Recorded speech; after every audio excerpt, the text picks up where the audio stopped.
మీ మోకాల నొప్పులకు ఎటువంటి సర్జరీ లేకుండా ఎపియాన్ పెయిన్ క్లినిక్ అందిస్తున్న అత్యాధునిక చికిత్స.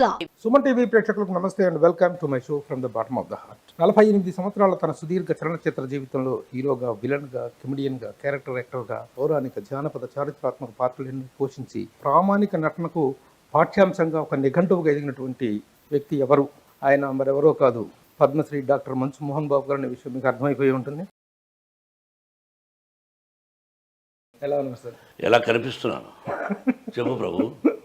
చాలా హెల్తీగా, చాలా గ్లామర్ గా కనిపిస్తున్నారు. అంటే ఇంతకుముందు ఎప్పుడన్నా అన్హెల్తీ కనిపించాను? ఎప్పుడూ లేదు. ఇప్పటికీ యూఆర్ కంటిన్యూయింగ్ ద సేమ్. ఇప్పటికంటే 35 సంవత్సరాల క్రితం నేను అసిస్టెంట్ డైరెక్టర్ గా, మీరు హీరోగా చేసినటువంటి నేనే రాజు నేనే మంత్రి సినిమాలో తొలిసారిగా మిమ్మల్ని నేను అసిస్టెంట్ డైరెక్టర్ ఇదిలో కలిశాను. ఆ రోజున ఏ ఎనర్జీతో అయితే ఉన్నారో అదే ఎనర్జీ, అదే హెల్తీగా మీరు ఇప్పుడు కనిపిస్తున్నారు. రియలీ గాడ్స్ గ్రేస్ అది. ప్రభు, ఇది తల్లిదండ్రుల ఆశీస్సులు. ముఖ్యంగా మన ఆరోగ్యం ఉంటే నిష్కల్మషంగా మనసులో ఏదీ దాచుకోకుండా ఓపెన్గా మాట్లాడుతున్నంతకాలం ఆరోగ్యంగా ఉంటుంది. చిన్న చిన్న తలనొప్పులు రావచ్చు, జ్వరాలు రావచ్చు, ఇంకో కాలు నొప్పి రావచ్చు, ఇంకోటి రావచ్చు, కానీ ఆరోగ్యంగా ఉండాలంటే మనసులో ఏమీ దాచుకోకుండా ఉన్నట్టు మాట్లాడాలి. కల్లా కపటం లేని తనమే మీ ఆరోగ్య రహస్యం అనుకో. అంతే.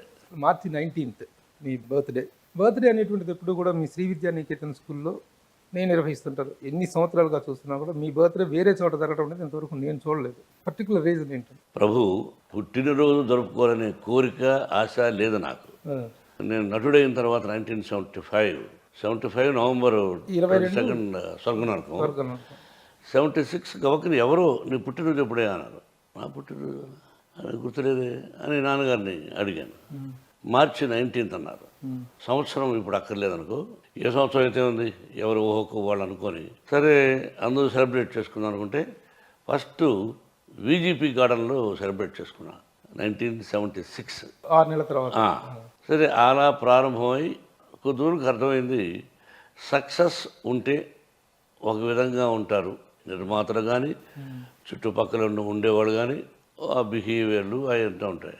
ఎందుకు బర్త్డే చేసుకోవాలి, ఎందుకు వీళ్ళందరినీ పిలవాలి, వాట్ ఫర్, ఎందుకు ఈ పబ్లిసిటీ అని అర్థమయ్యి శ్రీ విద్యానికేతన్ ఇంటర్నేషనల్ స్కూల్ పెట్టిన తర్వాత అరమరికలు లేని పిల్లలు, కల్మషం లేని పిల్లల మధ్య సంవత్సరానికి ఒకసారి యాన్యువల్ డే చేయాలి. సరే, ఆ యాన్యువల్ డే మార్చి 19th పెట్టుకుని ఆ రోజున పిల్లల మధ్య చేస్తూ ప్రారంభించాను. 93 నుంచి ఇంటర్నేషనల్ స్కూల్తో ప్రారంభమైనటువంటి ట్రస్టు ఈ రోజున మోహన్ బాబు యూనివర్సిటీ, అంటే మోహన్ బాబు విశ్వవిద్యాలయం.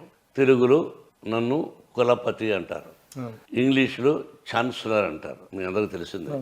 ఎక్కడో ఉపాధ్యాయ వృత్తిలో ఉన్నవాడిని ఆ తర్వాత అప్రాంటిస్గా, అసిస్టెంట్ డైరెక్టర్గా పనిచేసి నటుడిగా ప్రారంభించి ఈ రోజున ఎన్ని వచ్చాయంటే కేవలం నా తల్లిదండ్రుల ఆశీస్సులు, భగవంతుని ఆశీస్సులు, నన్ను ఆదరించిన ప్రేక్షకుల ఆశీస్సులు. మీ నట జీవితాన్ని కనుక, ఇన్ని సంవత్సరాల నట జీవితాన్ని చూసుకున్నట్టు ఎన్నెన్నో ఒడిదుడుకులు, ఎన్నెన్నో కష్ట సుఖాలు, రకరకాలైనటువంటి ఎత్తుపల్లాలు కనిపిస్తుంటాయి. భయంకరమైనటువంటి కనిపిస్తూ ఉంటాయి. అయితే ఈ స్థాయికి చేరుకోవటం వెనుక ఎవరికైనా 3 విషయాలు కలిసి రావడం. ఒకటి టాలెంట్, ప్రతిభ. రెండవది హార్డ్ వర్క్, కష్టపడి పని చేయటం. మూడోది అదృష్టం. ఈ మూడింటిలో ఏది కలిసి రావటం వల్ల మోహన్ బాబు ఈ స్థాయిలో ఉన్నారు అంటే ఏం చెప్తారు మీరు?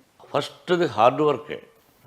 హార్డ్ వర్క్తో పాటు భగవంతుని ఆశీస్సులు ఉండబట్టి ఇంత ప్రయాణం సాగించగలిగాం. కష్టాలంటావా, పగవాడికి కూడా, నాకు పగవాళ్ళు లేరనుకుంటాను, పగవాడికి కూడా నా కష్టాలు రాకూడదు, వద్దు. నా కష్టాలు నాతోనే పోని, నా పిల్లలకు కూడా ఉండకూడదు. నేను చేసే మంచి పనులు ఆ ఆశీస్సులు నా బిడ్డలకు ఉండనే. ముందుగా నటుడుగా తీసుకున్నట్లయితే ఏ నటుడి కెరీర్లోనూ లేనటువంటి మలుపులు, ట్విస్టులు మీ జీవితంలో కనిపిస్తాయి. మనకు మహానటులు ఎంతోమంది ఉన్నారు, రామారావు గారు, నాగేశ్వరరావు గారు, ఇంకా ఎంతోమంది మహానుభావులు ఉన్నారు. నో డౌట్ ఉన్నారు. అయితే ఎవరి జీవితంలోని ట్విస్టులు మీ జీవితంలో మాత్రం కనిపిస్తుంటాయి. ఎలాగంటే హీరోగా ఎంటర్ అయ్యారు, విలన్గా మారారు, తర్వాత దాదాపు చాలా కాలం మీరు మళ్ళీ మేకప్ వేసుకోలేదు అనుకుంటారు. స్వర్గనరకం తర్వాత గ్యాప్, చిన్న పాత్రలే వేశారు తప్ప గ్యాప్ వచ్చింది మీకు.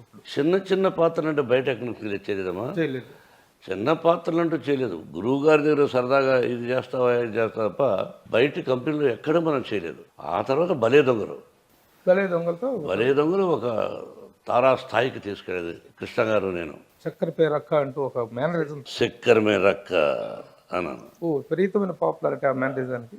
ఆ మేనరిజమ్స్ అనేటువంటి పాపులర్ అయింది కూడా ఆ సినిమా నుంచి. అవును సార్. అంతకుముందు ఎస్వి రంగారావు ఒక డైలాగులు చెప్పేవారు కదా తప్ప తర్వాత అది కంటిన్యూ నాతోనే, చేసినటువంటి ఘనత మీదేదే. అయితే అట్లా హీరోగా స్టార్ట్ అయ్యారు, విలన్గా టర్న్ అయ్యారు, మళ్ళీ కొంతకాలానికి హీరో అయ్యారు, మళ్ళీ కొంతకాలానికి విలన్ అయ్యారు, మళ్ళీ హీరో అయ్యారు, ఫైనల్గా హీరోగా సెటిల్ అయ్యారు. తర్వాత ఈ రోజున క్యారెక్టర్ యాక్టర్గా విభిన్నమైనటువంటి పాత్రలు పోషిస్తారు. ఫైనల్గా సక్సీడెడ్ అనేటువంటి టర్నింగ్స్ మాత్రం మీ దగ్గరే కనిపిస్తుంది. ఎందుకు ఇన్ని టర్న్స్ రావాల్సిన అవసరం ఏంటి? ఫెయిల్యూర్స్ వచ్చాయిగా, వరుసగా సక్సెస్ వచ్చారంటే ఓకే. నేను విలన్గా ప్రసిద్ధికి ఎక్కాను, కమెడియన్ విలన్, క్యారెక్టర్ ఆర్టిస్ట్గా. అవి లేనప్పుడు హీరోగా చేసాం. హీరోగా ఒక సక్సెస్, హీరోగా ఫెయిల్ అయ్యింది. 2-3 వరుసగా ఫెయిల్ అయిపోయే లోపల ఖాళీగా ఉండడం ఎందుకని విలన్గా యాక్ట్ చేశాను. నేను విలన్గా యాక్ట్ చేసి హీరోగా వచ్చాను కదా, ఆ విలన్ గ్యాప్ అలాగే ఉండిపోయింది. I feel till today. కాబట్టి డైలాగులు ఎన్ని రకాలుగా చెప్పాలనో విలన్గా చెప్పాం. హీరోగా అన్ని రకాల మరుపులు ఉండవు నాకు తెలిసినంత వరకు. ఏదో కొన్ని సినిమాలు తప్ప, పెదరాయుడు, అడవిలో ఉన్న అట్లాగా తప్ప, విలన్గా రకరకాలుగా విరుపులు, మ్యారేజమ్స్ ఆయన చేయొచ్చు. అంటే నటుడుగా మీరు ఎంజాయ్ చేసిన విలన్ గానా? హీరోగా కూడా కొన్ని పాత్రలు, అల్లుడు గారు, అసెంబ్లీ రౌడీ గారు పెళ్ళం, బ్రహ్మ, మేజర్ చంద్రకాంత్, పెదరాయుడు, అల్లరిమొగుడు, సో ఇలా ఒక లిస్ట్ ఉంది. అంటే ఆ శ్రీలతలు ఎక్కువగా ఉండవు. తొందరగా లైట్గా ఉన్నా మరి ఘోరంగా ఉండవు. ఒక ఫ్యామిలీతో ఈ సినిమా చూడొచ్చు, నా కూతురుతో ఈ సినిమా చూడొచ్చు అనే చిత్రాలు తీసాం. అంటే మీ లైఫ్లో ఉన్నటువంటి ఒక స్ట్రైకింగ్ పాయింట్ ఏంటంటే, ఇప్పుడు హీరో నుంచి విలన్గా మారుతున్నప్పుడు విపరీతమైన మదనం ఉంటుంది.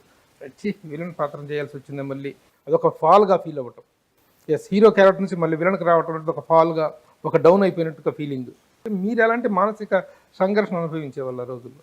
ప్రభు, నాకు నేనుగా హీరో వేశాను, అక్కడ ఫెయిల్ అయితే మళ్ళీ ఇక్కడికి వస్తున్నాను అని ఆవేదన కానీ దిగులు కానీ లేదు. హీరోగా ఫెయిల్ అయ్యానే, నేను తీసిన సినిమా ఫెయిల్ అయ్యానే, డబ్బు పోగొట్టుకున్నానే అని దిగులుండేది తప్ప విలన్గా వేయడానికి సిగ్గు పడాల్సిన అవసరం లేదు. నటుడు ఏ పాత్ర అయినా వేయాలి, అదృష్టం రావాలి. నన్ను ఆశీర్వదించారు ప్రజలు. అదే మహానటుడు అన్నయ్య అన్నాడు, ఏమది బ్రదరు జాతకం మాకు అర్థం కావడం లేదు. అటు విలన్ అంటారు, అటు హీరో అంటారు.